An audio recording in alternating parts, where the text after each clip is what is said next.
All right, ladies and gentlemen, welcome back. So we are going to pick up today with talking about the first category of macromolecules that we'll be studying this year, and is your carbohydrates.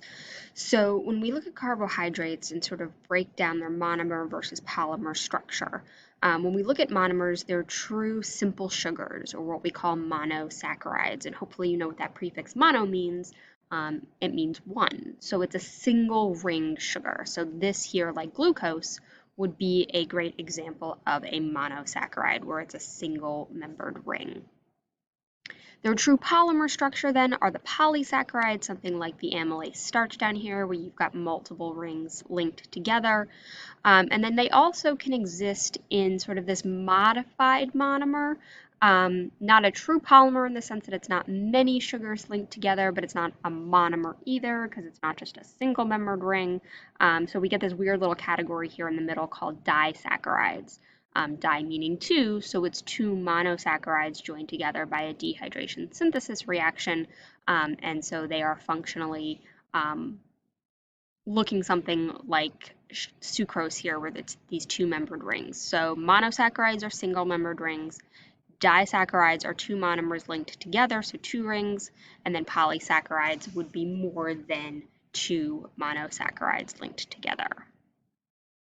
So your monosaccharides are an interesting monomer into themselves because unlike most of the monomers of macromolecules, monosaccharides can actually function by themselves. They actually have a lot of jobs in living things that they do by themselves. They don't have to be linked together to be biologically active.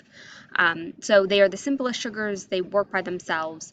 They can link together in pairs to make those disaccharides or in multiple long chains for those polysaccharides.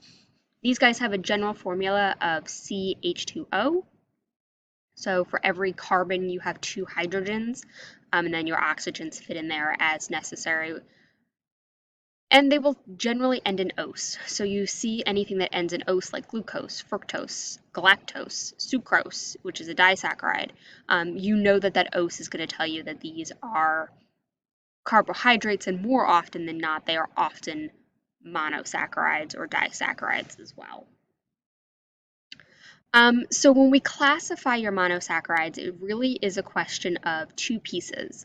One, how many carbons are in the actual chain? So are they a pentose sugar, a hexose sugar, so on and so forth.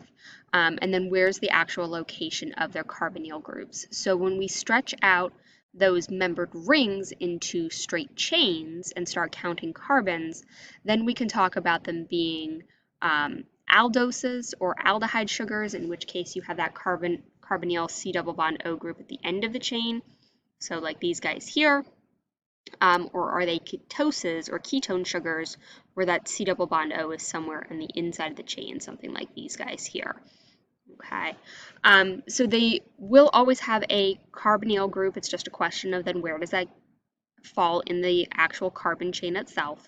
And they very often have multiple hydroxyl groups as well. So they've got a bunch of OHs on there too. And these guys do all sorts of things, just some major functions. Hopefully you know glucose is a major one in cellular respiration, although we can break down a bunch of other sugars as well as other molecules somewhere along that cellular respiration pathway. But most cells will extract and use glucose for that cellular work. They can also serve as raw materials for synthesis of other molecules. So we'll see that there are things like glycerol, which is a modified carbohydrate in lipid structure, starches in storage, so on and so forth. Like I said, when we look at the structure of monosaccharides and we stretch them out into that linear form, that's where we can really see how many carbons are available and where those carbonyl groups are located. But most carbohydrates, when they are in an aqueous solution, and think about your body and our environment, it's full of water, most of them will quickly wrap up and form a ring structure instead. Something to kind of pay attention to is the way that those carbons are labeled in terms of their numbers, how we count them. because you will typically see one of the carbons outside of the ring and then the others within, because that oxygen group here very often ends up as one of the members of the ring itself. The carbons 3 and 5 are going to be particularly important when we get to talking about DNA and RNA, because we'll talk about 5' versus 3' ends in the sugar phosphate backbone, and that's going to be an indicator of actual sequential order in the way that that sugar and phosphate backbone gets built, and that's going to end up complicating things like DNA replication a bit when we get to talking about that later this year, so just keep those in mind. Your disaccharides, these guys get formed by a single dehydration synthesis reaction, so an OH will come off of one monomer, H come off the other, and we'll form a single water molecule here, and that'll allow us to build these what we call glycosidic linkages. They're covalent bonds that form between two monosaccharides. So in a disaccharide, there's a single glycosidic linkage. When we get to polymers, there's going to be many of them. And so when we look at disaccharides here, we're talking double sugars.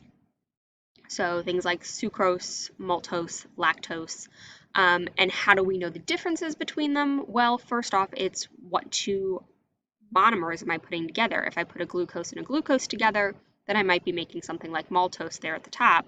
A glucose plus a fructose makes sucrose, which most of you probably know as simple table sugar. The other thing that makes the difference is the carbons that I'm linking. So if you take a look, right, here in maltose, I'm connecting the first carbon in one monomer to the fourth carbon in another. So we talk about it as a 1,4 glycosidic linkage. If I come down here in sucrose, it's the first carbon on that glucose molecule, but it's the second carbon on the fructose, so it's labeled as a 1,2 glycosidic linkage. And that's going to be important when we look at your polymers as well, because how do I tell these long chains apart? Well, part of it is what monomers come together. How many monomers do I put together? But then also, how are those monomers connected with those glycosidic linkages? So what carbon to what carbon is being connected between the monomers present? So polysaccharides, polymers can be over 1,000 monosaccharides long. And so they're formed by individual dehydration synthesis reactions and joined by those glycosidic linkages. Just an interesting question that often shows up on AP exams is if I've got X number of monomers together, how many water molecules get produced? It's always one less. So if I've got a polymer of 1,000 monosaccharides, that means that I've gone through 999 dehydration synthesis reactions to form them. And thus there would be 999 water molecules formed and 999 glycosidic linkages that get produced. So just something to think about. It's always one less than the actual number of monosaccharides you're joining. It's a common question. So the structure and the function of these polysaccharides, again, is determined by the number of monomers, the types of monomers, and then the position of those glycosidic linkages. So when we look at polysaccharides in nature, they typically get thrown into one of two categories. Are they structural or are they storage polysaccharides? So two common storage polysaccharides are starch and glycogen. Starch is the major storage form of glucose in plants, and its simplest form is something called amylase, which is what we see here. So it's these big circular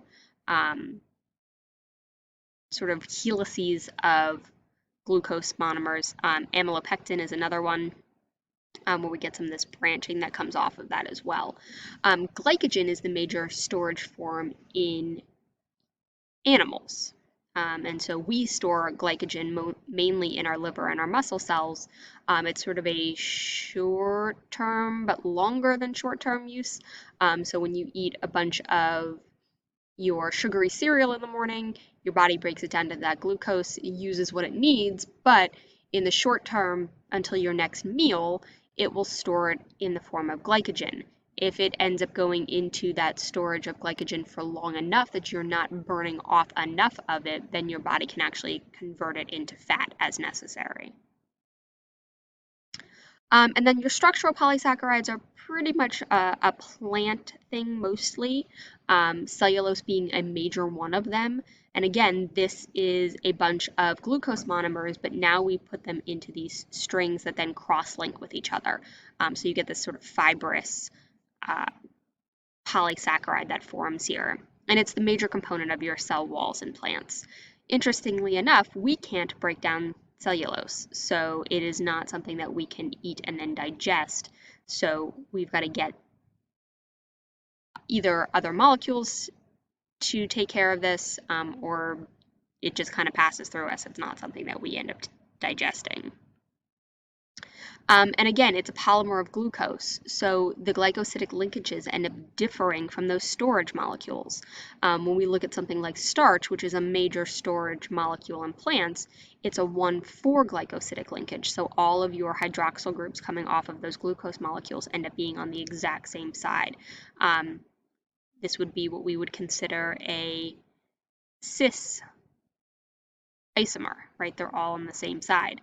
If I look at cellulose, on the other hand, it's a 1,4 glycosidic linkage, and so we end up with a trans sort of idea here where they're opposite each other, and you get that 1,4 glycosidic linkage instead. So you've got an alpha form, which tends to form these helices in starch, where the cellulose, because it's this beta form, end up staying in those straight chains instead.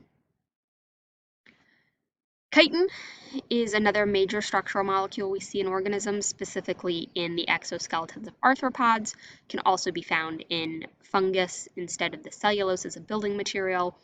All right, and we actually use it as a strong, flexible surgical thread that can actually decompose. So you've ever talked to somebody about dissolving stitches, it's usually this chitin that ends up being a major component to that surgical thread, because then your body can break it down over time as that wound or incision ends up healing, and you don't have to go get those stitches removed.